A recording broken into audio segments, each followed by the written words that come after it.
Hey, third graders. Okay, so this is probably the trickiest type of question to answer. Let's talk about how this is probably my favorite strategy to use when solving is making a chart. Okay, here's the question.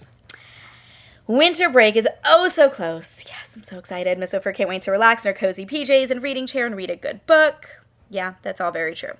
Okay, last weekend she read 189 pages of her book. That was 94 fewer pages than she read this weekend. What is the total number of pages Mrs. Whitford read for both weekends?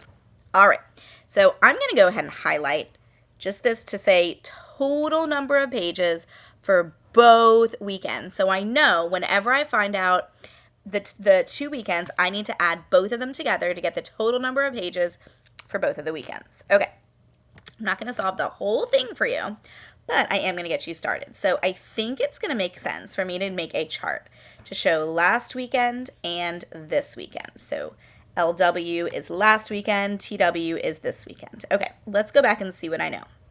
Last weekend, she read 189 pages of her book. All right, last weekend, 189. Got it. Very easy, right? Okay, now let's go to the next one. That was 94 fewer pages than she read this weekend. All right, here's where it gets tricky.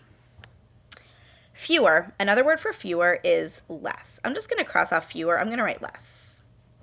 Just because like that makes me visualize it a little bit more. Okay.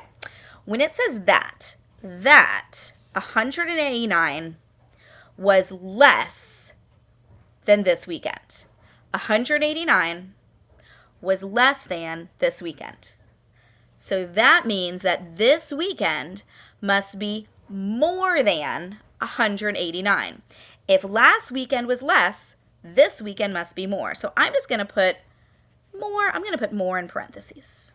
Okay. Because this weekend was more. All right. Now, how much more? Great question. So if I'm doing more, I'm going to need to add. It says it was 94 minutes. This weekend was 94. Wait. Oh my gosh. So confusing. 189 last weekend. That was 94 fewer minutes. So this weekend is more. This weekend is going to be 94 minutes more. Okay.